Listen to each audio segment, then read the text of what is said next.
I would like to introduce our keynote speaker, and she's a major chingona here in San Antonio. So, honorary chingona over here. Reed-Ogba. Christian's a founding partner of BethanyEast PR, where since 2012 she's provided public relations, event planning, content creation services for some of San Antonio's largest organizations and campaigns. So, without further ado, Miss Reed-Ogba.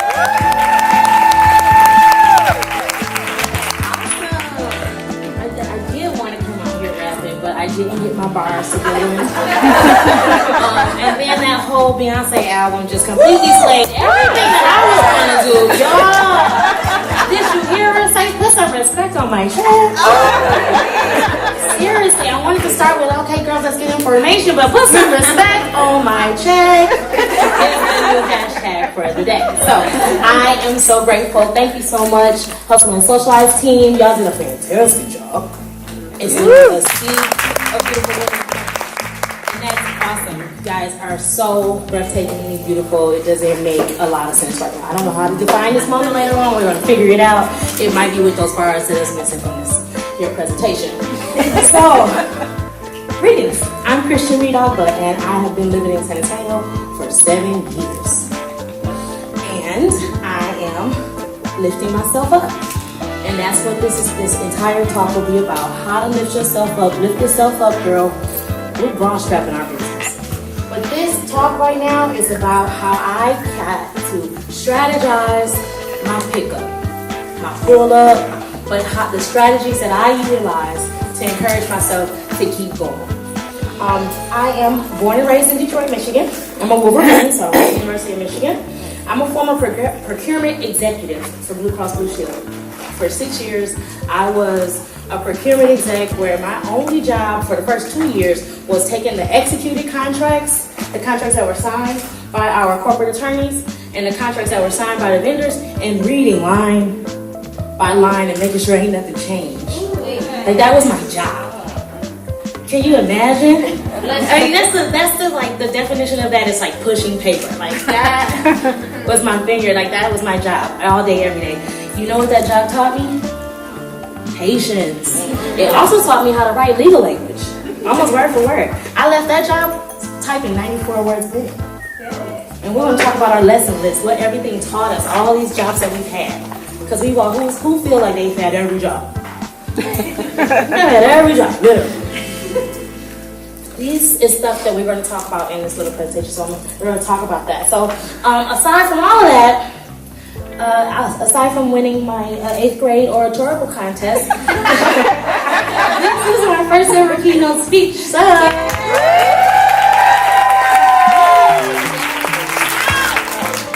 get notes.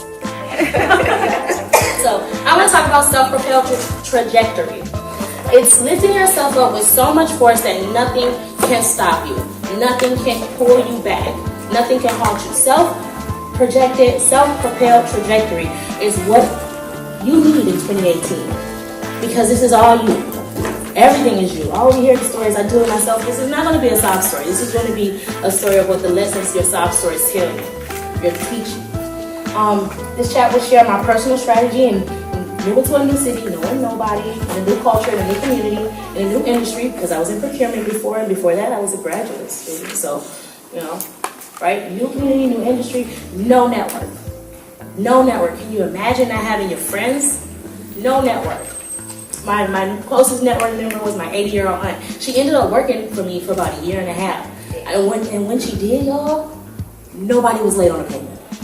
Oh, when nobody, because she would call it, she would just cute you into paying the invoices, right? And mama you into paying us. So yes, that was my only network member, was my old aunt.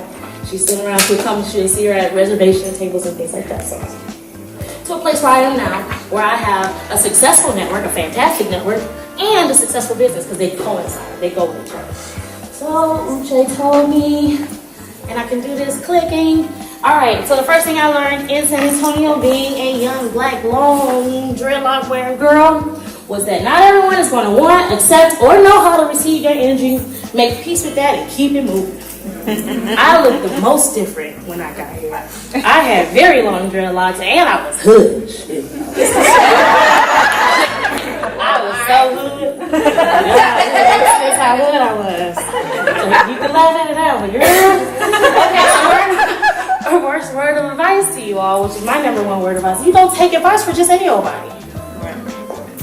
That's not how we operate, not in 2018, because there's memes for everything.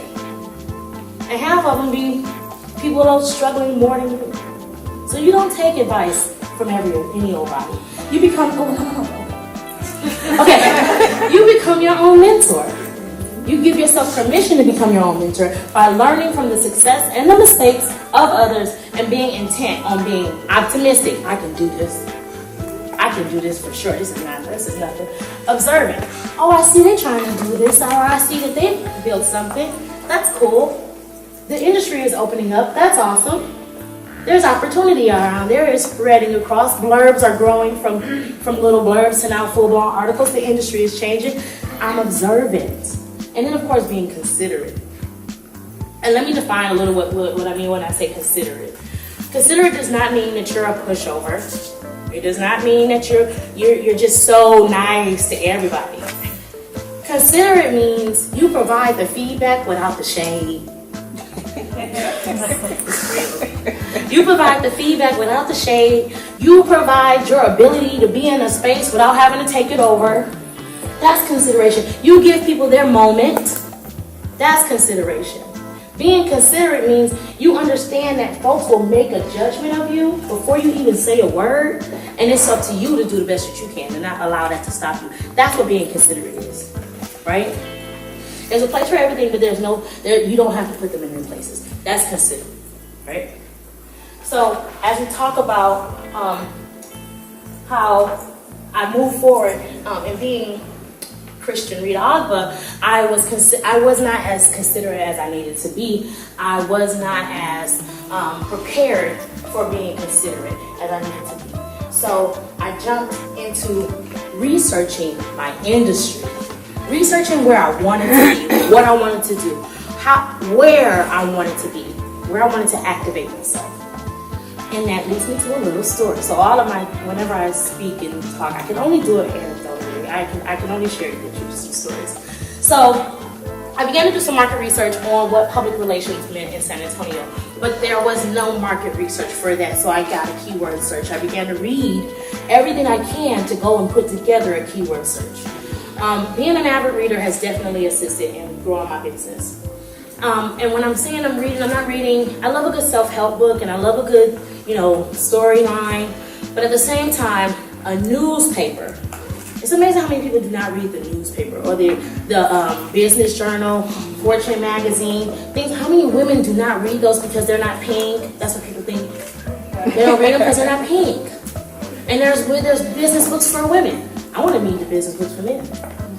I want to figure out what these guys are doing. And see where I can fit in, because it looks like it's a whole other market. Let me figure it out. So I began to read the San Antonio Express News in 2011, and it was a blurb. It was literally 3 sentences. New co-working space opens downtown, centered around tech. That's almost all it said. That place was geekdom. And I said, that seems like it should be bigger, because I'm from Detroit and we had co-working spaces and they were huge. And I went to New York and there's co-working spaces and that's big news. And it's 2011 and this gets a byline. Seems like there's got to be something growing, right? Because if they're late to catch that on, so let's just keep following it. I read a little bit more about geekdom and found out about what Rackspace is, found out about South by. This is like I fell down a rabbit hole one night. That was like 2 in the morning probably. My mom was like, go to bed. I fell down a rabbit hole. And South by Southwest was here. This was a month and a half after I moved to San Antonio. South by Southwest, what is this SSSW? What does it mean? So me, I'm constantly hustling. I've been a hustler since I was 12. I've been working since I was 11. Full-time jobs. And I said, let me figure this out, this SXSW.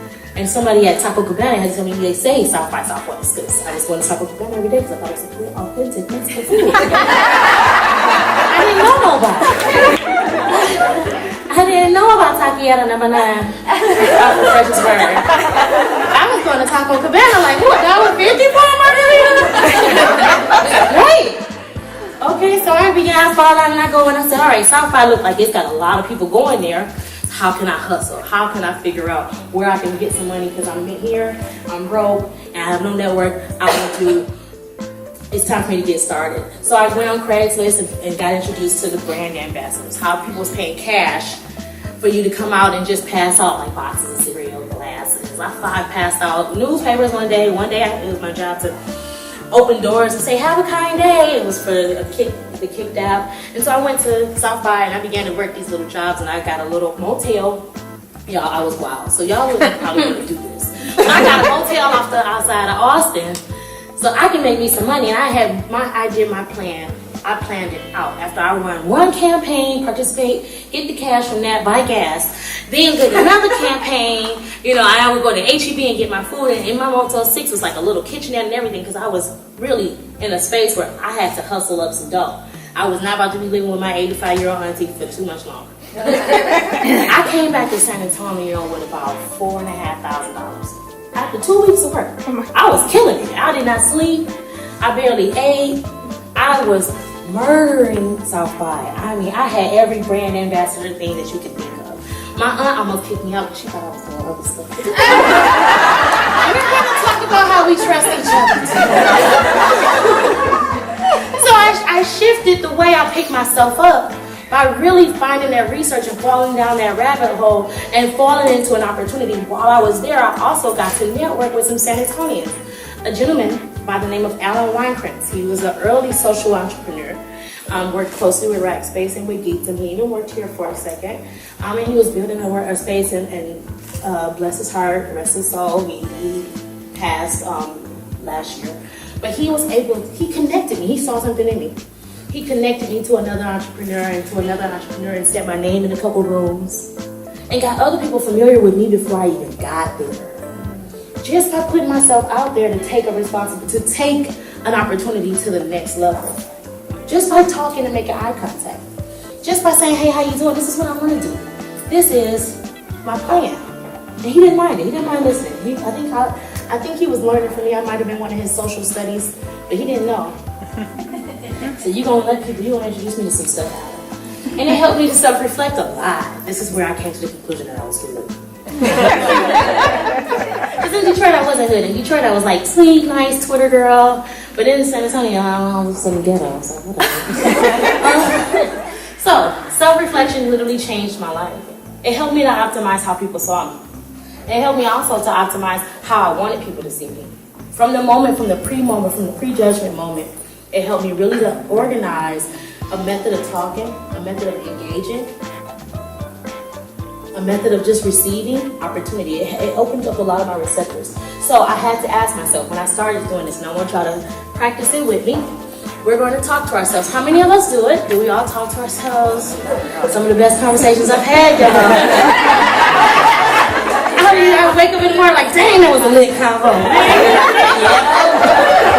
was a good convo. You really worked that one out. Alright, some of the best conversations I've had. So we're going to do a little thing. This is called broad strapping your business. So we're going to come in and we're going to talk right to them. We're going to talk to them. And on 3, like a Russian mighty wind, we're going to ask ourselves, honestly, are you the woman you want to be? That's the one. Come on, get in there. It's a little chilly, so you can get in there. Are you the woman you want to be? 1. Hold into the thought. All right, 1, 2, and... Now think about it. Hold it. You deserve to take time to answer this question. Are you the woman you want to be? Now, if you said no, if you came up and said no, good, girl, hey, you living your best life. We are so proud of you. But you still got work to do. Now you got to maintain that woman. And the circle of people orbiting around you. That I ain't changing. I ain't out here doing all this stuff for you. I'm the woman I want to be. The question, if you was honest and you said no,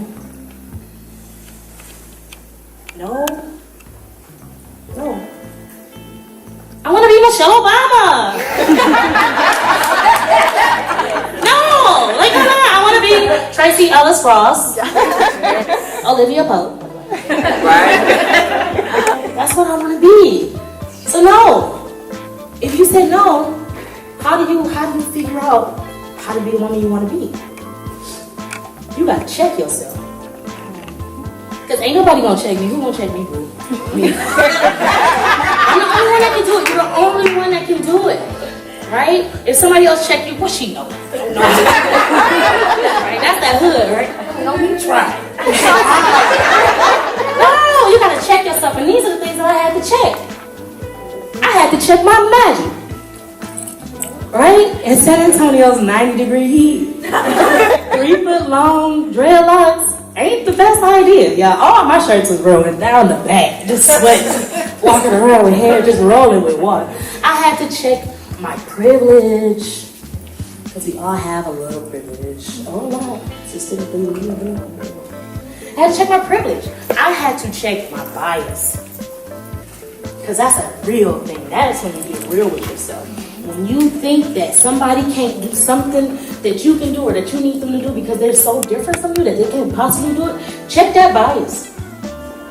Check that bias and then put some respect on their check.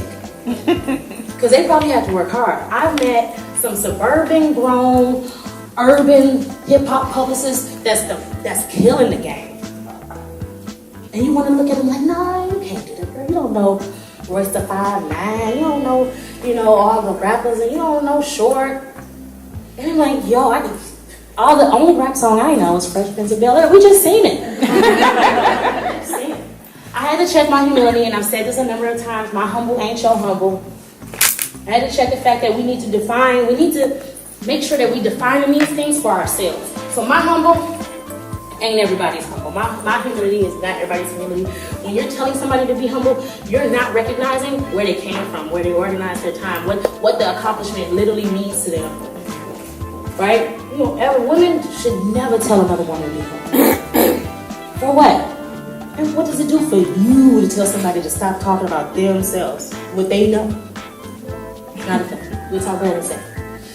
So yes, what did we learn? What did I learn? What did I learn after doing all this reflection? And how is it going to help me become the woman I want to be? I appreciate the life lessons the lessons that life has taught me. I completely appreciate them. They might not have been good experiences. We all have that story. We're women. We are women.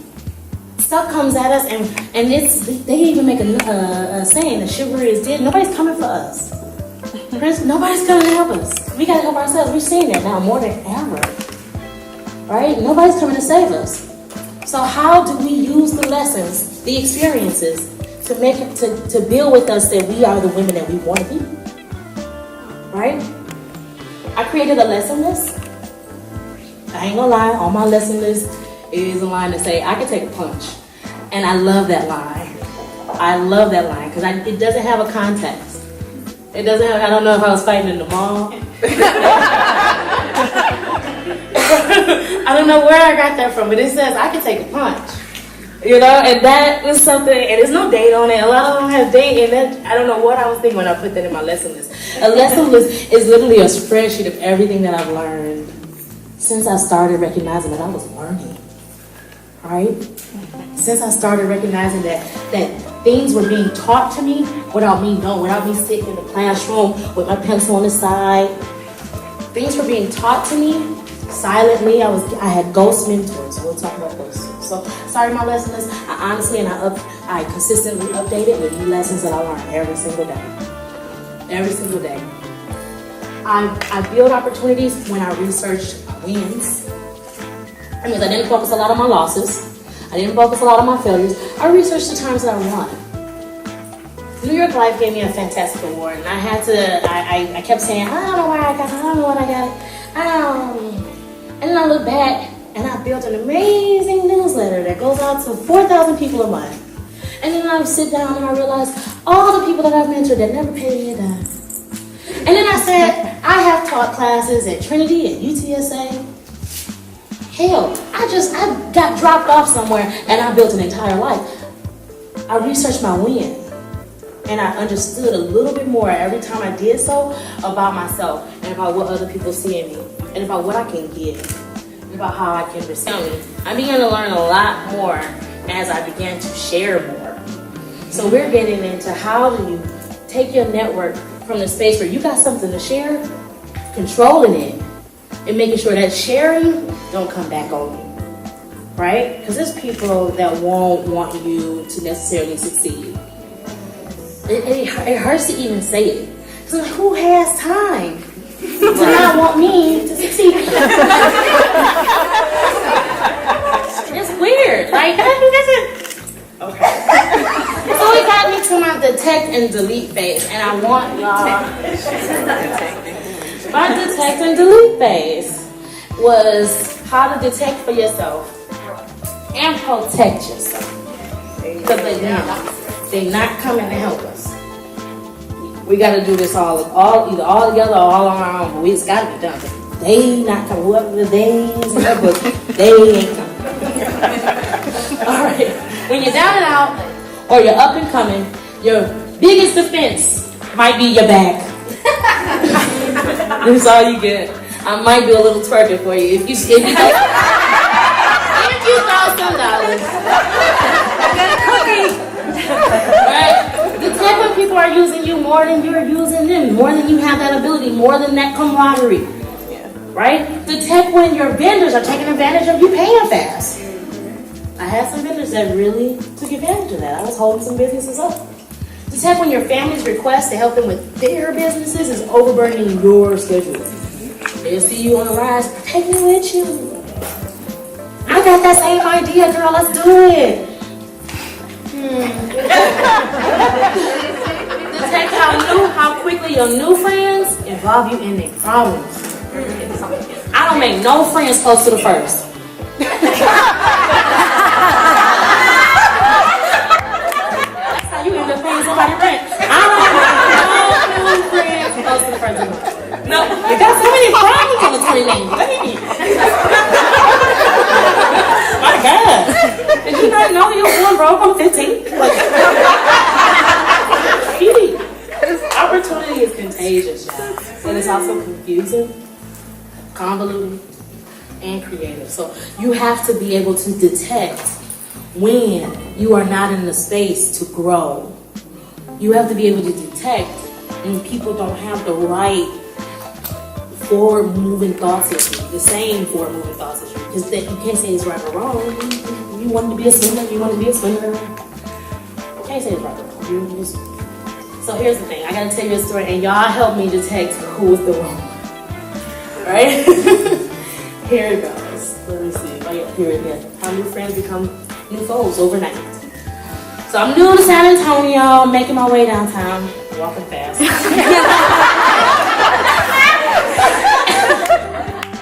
And, I meet all these amazing women and all these amazing guys and all these entrepreneurs. And I met two in particular. One night we had phone conversations because we knew all some of the same people, so we would call each other and rant together. And then another young lady who wasn't necessarily living here, but she was from here, who had been watching me on social media. And one day they were both in the same town at the same time, and they wanted to meet up with me. And I'm like, cool, I'm about to get friends. This is fantastic. What a life I live. Friends. So they took me to an authentic Mexican restaurant. And we just started talking, and we just started sharing.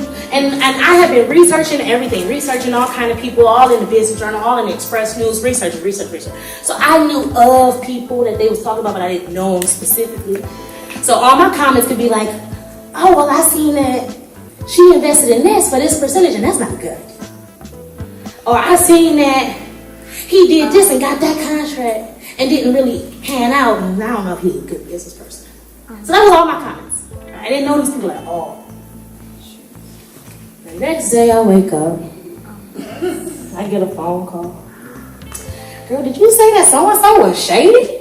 Oh. I said, you check Facebook, like, did I go off? How would you know that? Right? You going in like, oh, no, I didn't. On Facebook, LinkedIn, I checked Twitter. And she's like, and they said that you said that. I said, who said it? Y'all, if these two, now if I was on the east side, sure, we would call them all. God. But these two young ladies decided that they were going to literally call everybody that we had conversed about previously and tell them what I said. I thought I had friends. They talk to you about them, they talk about you. That's the truth. I told everybody, but I thought I had friends. We were sharing, but I thought we was girls, we were sisters. But they ratted me out. It was over for them. I ain't seen them chicks in 4 years.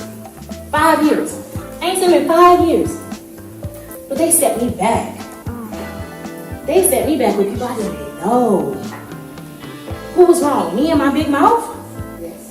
Or them and them hate man? They was wrong. Both of us was wrong, right? I was definitely wrong. I should have just put it in my lesson list. My only friend. My only friend is a lesson list. That's what I did. And then one night I messed myself up because I wasn't strategic. I didn't recognize where they was coming from. I hadn't searched them out. You know, I was wrong. But how do I pull myself up from that? When you are out here being your entrepreneurial self, that's going to tell you to be open and be honest, but still be on guard. How can you do it? How can I be open and honest and on guard at the same time? You gotta filter yourself, right? It's a strong one. I was in the midst of it. So I optimize the way I share. I filter. I share to strengthen my network and build my personal and professional mission. What I really love about everyone previously, they all shared that my mission is this and my goal is this. Now, if corporations and people are not on the same plane, do you have your mission ready? Are you sharing your mission? Are you pushing your mission up on yourself every single day? It's my mission to build a safe space for sisters and Latinas to get together and do business. My mission. Christina had a fabulous mission. Mission. What's your mission? Are you sharing your mission as an entrepreneurial woman? Are you sharing your mission and letting folks know you're participating in my mission? Don't look it up. So I figured out what I could give. Universal law, you got to give to receive, right? I figured out I can give time, I can volunteer, I can give consulting, I can give hours of just being a mentor. I sat at registration tables for a whole year for Central before they even asked me what my last name was. I give facts and I cite my sources. It legitimizes you as just corporate. Give your facts. You got facts, cite your sources. Right? And then, as everything being a transaction, making your give to receive exchange dynamic, sometimes I had to give up. I had to let go. Let go of things. Here's another story for you. So this is the Uche story. Kind of. So we were stuck in a space. You ever get those math problems where train A is leaving the station going 45 miles an hour? It's got 2 hours to get to station B, but train B is over here leaving the station. It's going 1,000 miles an hour. Gotta get to station A. How soon until they meet up? My train didn't even get out the station before I got broke. When we started our business, the train didn't get out the station, y'all. We was making $1,000 a month. Our rent was $700 a month. And Uche eats a lot of rice. So we was spending a lot of money on food and things. And so we had these 2 cars. We ended up selling Uche's car. And still, we thought that was going, okay, that little couple of thousand is going to help us out. We're going to be above water. No, we were broke. We were so broke. And I said, all right, we're super, super broke. We're going to just try to work this out. And then we get a knock on the door one day. So like, it all came at you at one time. No, we didn't all come at us at one time. We knew on the 15th that we was broke.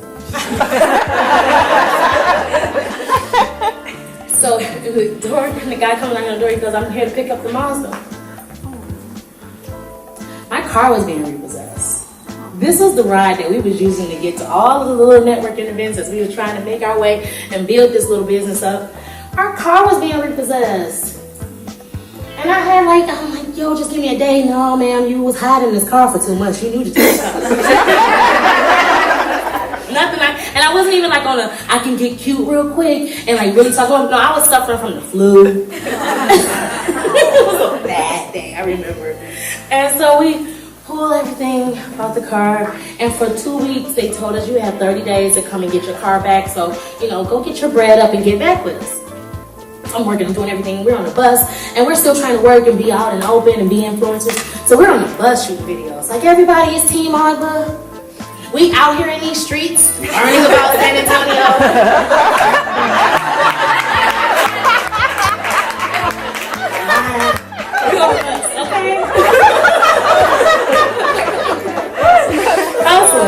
All right, so weeks pass. I'm like rushing to every event on this bus, rushing to every event, every meeting, never late on this bus. 3 weeks is coming up. I still don't have the money. We gotta move out of our apartment. Just everything's happening, right? And I said, let me go through my loan documents, see how much I owe, see if I'm ready, if I can do it, if I got enough coins, borrow some money. Let me see what I owe. I have bought this thing called gap insurance. Anybody familiar with it?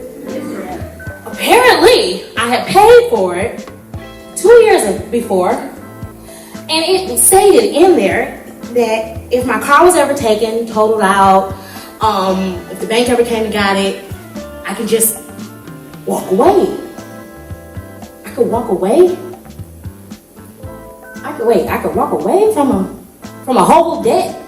They said, or you can, give us this couple $1,000 and then you'll be 4 months behind on your car note. That's on its last leg, because it's just drove it into me. I literally drove it.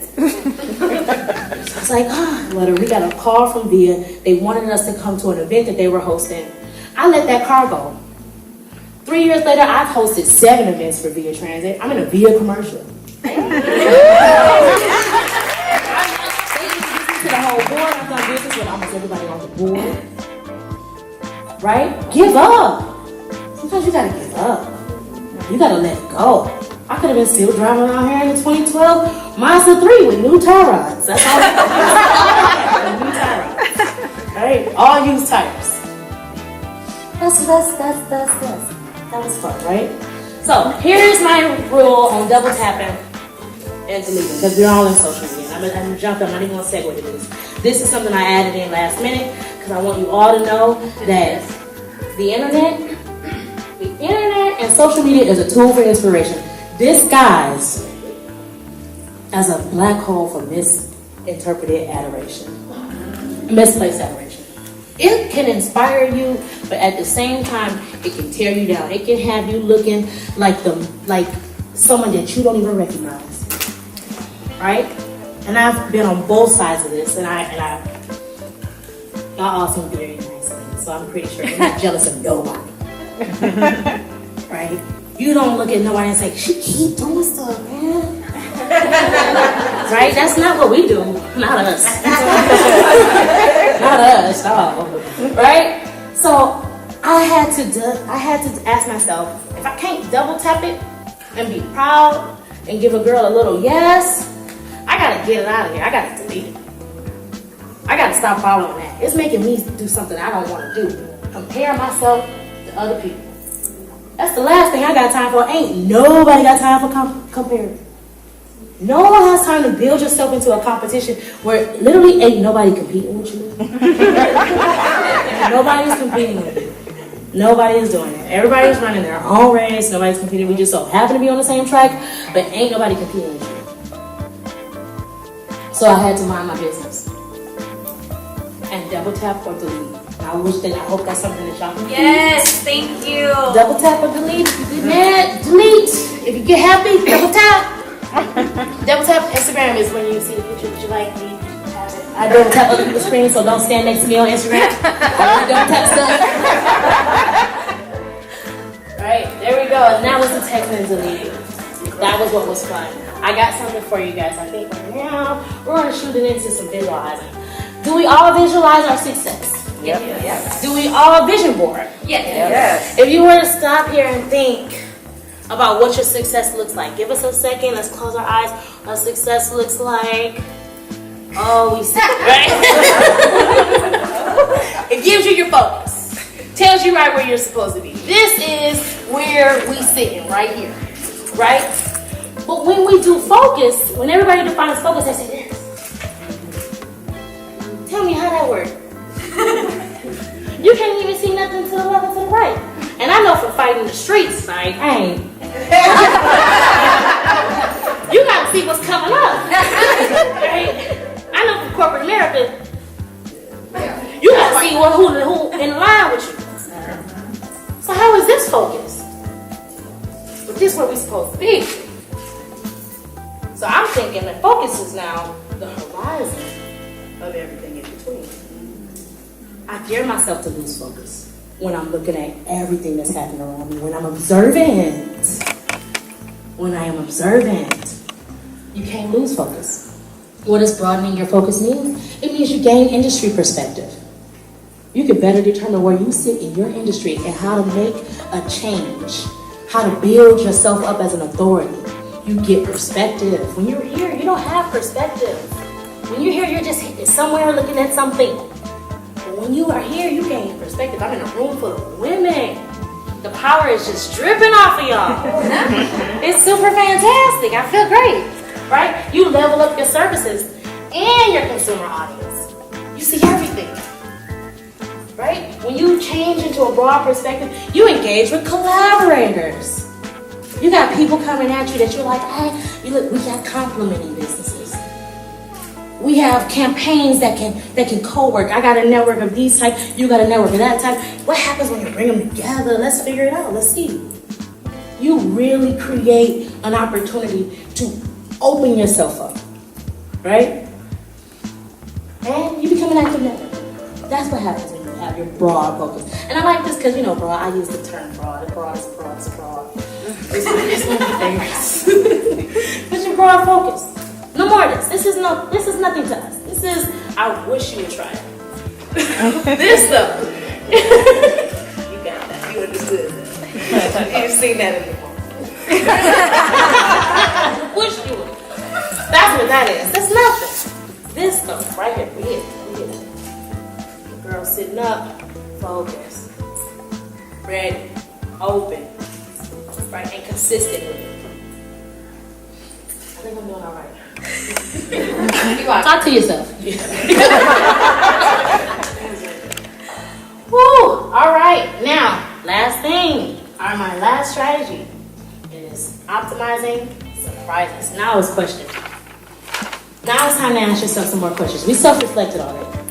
We asked ourselves some questions. We need to check on them. But now we gotta ask, have you realized that the sum of your decisions factor into whether you are picking or pulling yourself up? Not who you can blame, not whether you blame yourself, but the sum of your decisions have factored in to how you are rising.